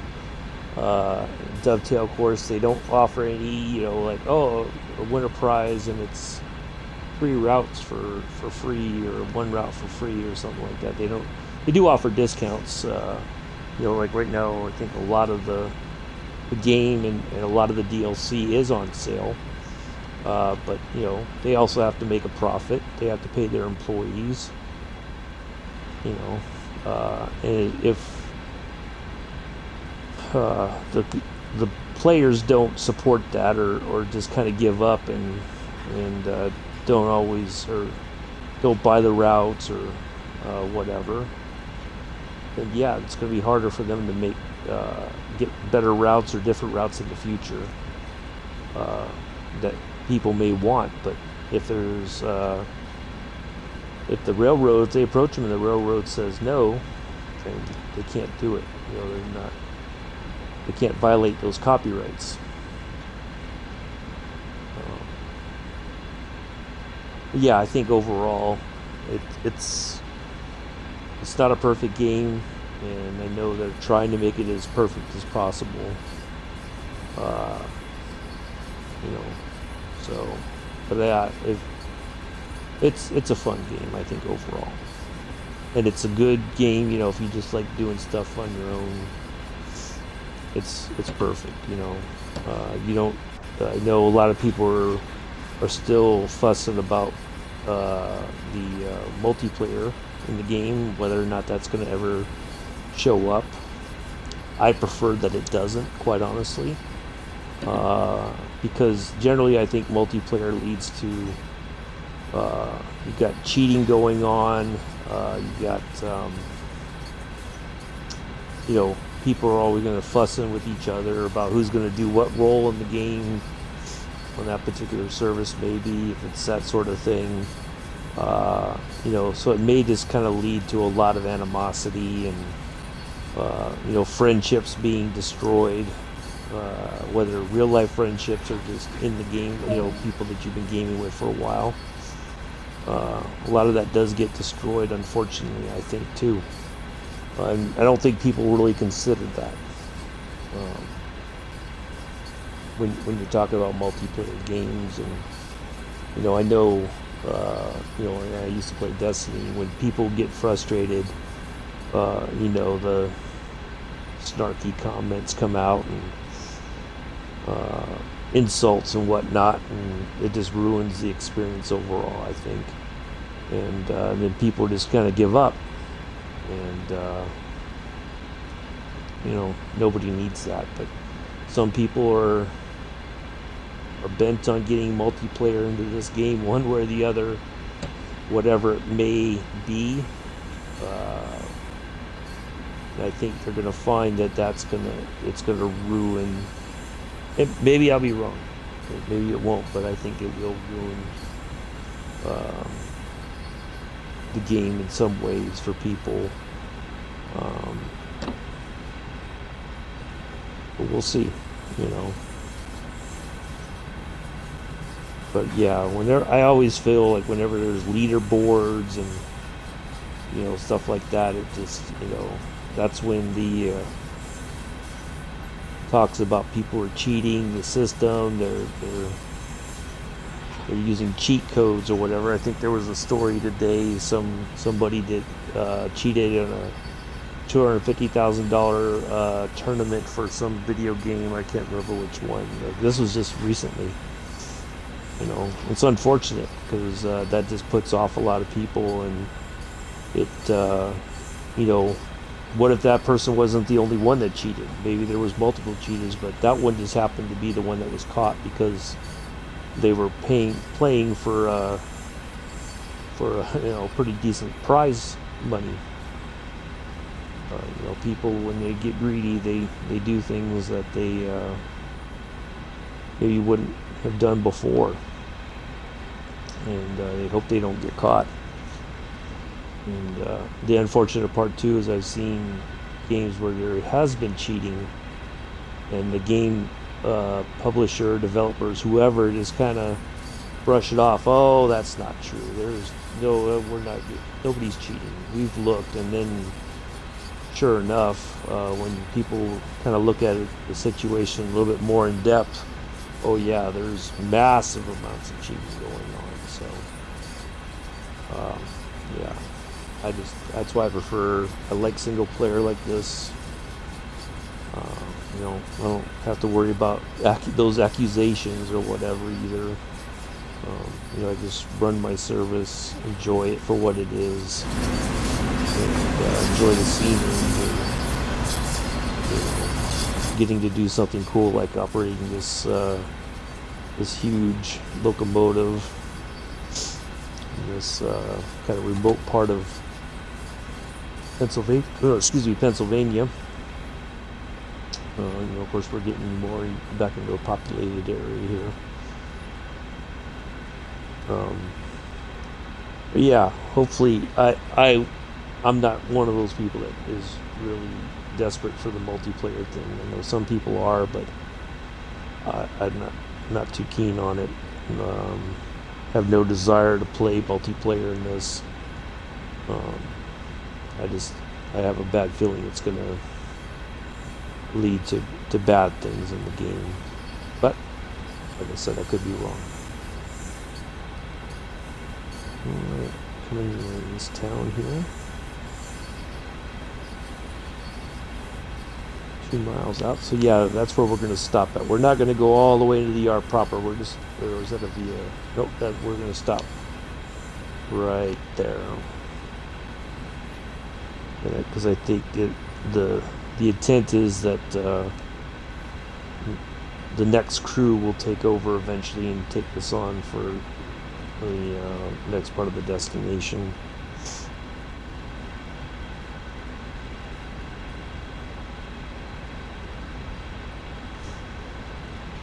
Yeah, we're almost at 2 hours. Well, I called it. Okay,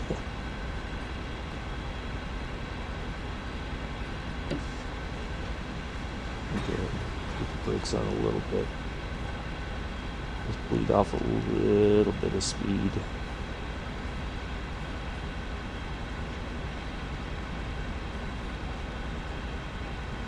I think at some point we might have a 15-mile-an-hour mark.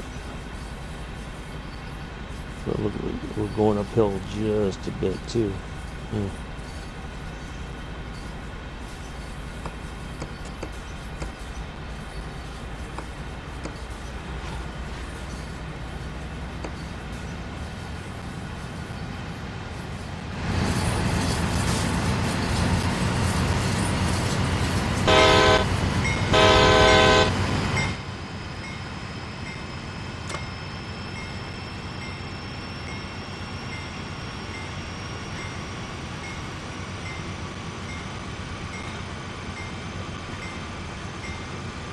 Yep, there it is.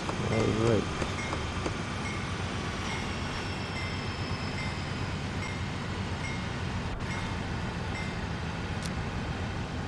Now that we've woken up the neighbors or got their attention. Yeah, look at this. This is a pretty good sized town here in Cumberland. Church there. A good sized one too, huh? Houses, shops and whatnot. But there is coming up here on the left, once we get up underneath this overpass, there is somewhere along there is a passenger terminal kind of thing, it looks like. So that might be the Amtrak station here in Cumberland.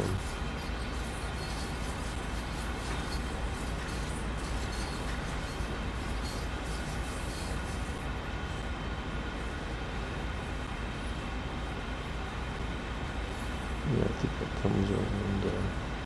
Let's see, if you go the opposite direction, sometimes you may sit here in this area here and wait for a service to come through before departing to go up the grade.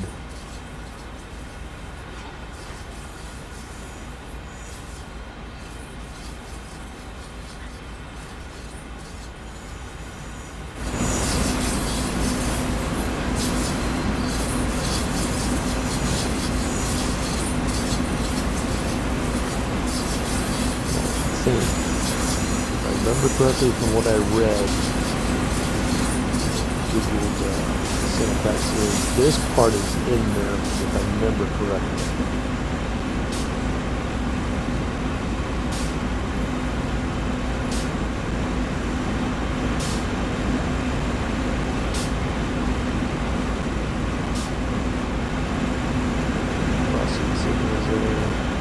Got the car.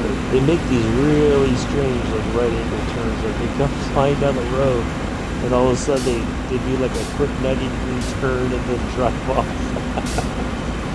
It's kind of funny. When the first time I saw it, like, what was that? What kind of turn was that?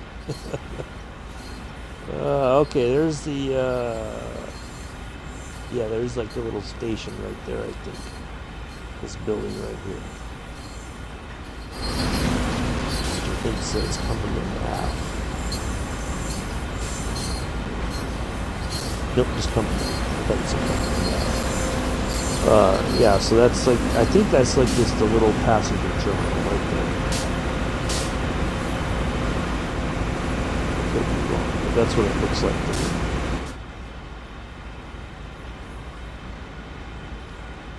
So we're almost there. We may not have to worry about a red light here. Let's see, where's the stop marker? All the way down. Here. Oh, we may not have to worry about a red light. So that's good. We won't have to worry about that. It just adds that bit of an extra stress factor there. Although there is a yellow coming up. Maybe it might be a red right after that. That's yellow is 1.1 miles. Our stop point is 1.2. So yeah, there may be a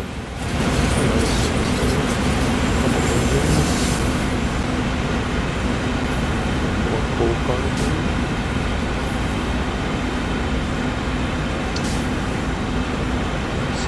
Mixed service, mixed freight.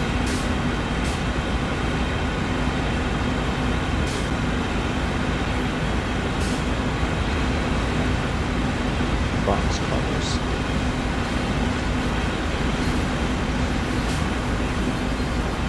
Real quickly too, for those of you, certainly once the pandemic is over and people can travel again, if you feel up to traveling, if you can ever get out to Union, Illinois, to the train, there's a huge train museum out there. It is well worth the time. They had I don't know if they still do it, but they had a thing where you could ride on the Zephyr train, which was built in the 30s. And the cool thing is the music that they, you sit in one of the passenger coaches, and they start playing music from when the train first went into service all the way to when it was last in service. So you hear all this different music from different eras. Really neat. They have so much stuff. The unfortunate part is they have a lot of old steam locomotives that are just rusting away because they don't have the funding to put everything in storage to keep it out of the weather. which is really sad because there's some really neat stuff. I wandered around the property and just took a ton of pictures. Found out my grandfather, my great grandfather, my mom's side, my mom's grandfather had worked for railroads years ago, and I happened to find a locomotive from the railroad that he had worked for years ago, which was really neat. But yeah, they have a lot of cool stuff. But yeah, a lot of it's just kind of wasting away. The property's so huge that they do have like uh, different trolley services that go around the property. Uh, or you could just basically walk around on your own. But taking little trolleys is pretty neat too. Some of them are like the old interurban cars from like Chicago, all kinds of stuff. I mean, they have stuff from, I don't know if they have stuff from around the world too, but they have a lot of neat stuff. So if you ever get up there, check that out. And if you go to the west of Union, Illinois, and go to Nebraska to the Golden Spike Center, which is where the railroads, the meeting of the East and the West railroads was there, and not in that roundabout that spot.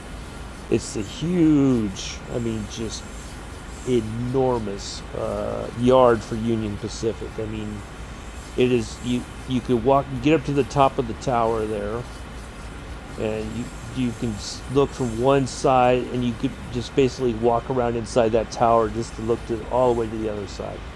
It is just enormous, and you could watch the locomotives with the freight going in and out, and there's a service yard there, maintenance and all that kind of stuff. But that's really neat too. I got the chance to stop off there. But yeah, I was really happy. Union, Illinois, they did when I went there back in 2013, I think. Yeah, you got to ride. They had the park, or the museum was open into the evening, and yeah, really neat. So yeah, if you ever get up there, check that out. Just all kinds of different locomotives and trolleys and all kinds of stuff, and can't recommend that enough. So if you ever get out there, check that out. There is a Steamtown Museum about 2 hours south of where I live. I've been there once before. It is a national park, I think. Part of it. But yeah, I didn't do any of the train ride. I think they didn't have any the time that I went down there, but they do have some steam locomotives and diesels and switchers and whatnot. It's not a super huge museum, but certainly they have some really neat stuff there as well. And then in North Carolina, at the Spencer shop down there, they've got the class J steam locomotive. They did all the work that came from Roanoke, Virginia. They redid all the work on that locomotive. It's now operational. But yeah, if you ever get down to Spencer, North Carolina, there's a really nice museum there. They do offer rides around the property, and they do offer, if you pay a little extra, you could ride in the locomotive cab itself. You can't touch anything, but it's a really neat experience to ride in the locomotives.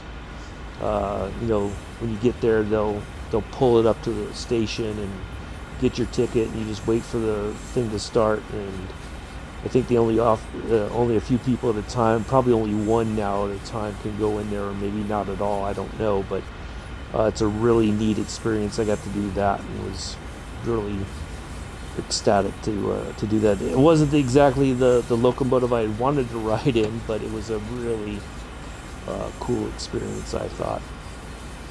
So definitely check all those things out if you're up to traveling again, or certainly once hopefully restrictions are lifted. And Well, not too bad.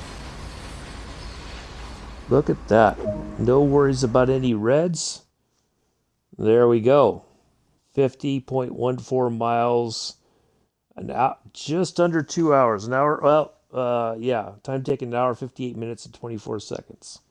But we've been streaming for 2 hours and 11, so just under 2 hours. Not too bad. Look at how many times we had to slow down, speed up, slow down. Kind of crazy, huh? But anyway, that's it for tonight. Thank you for watching, and I will see you tomorrow.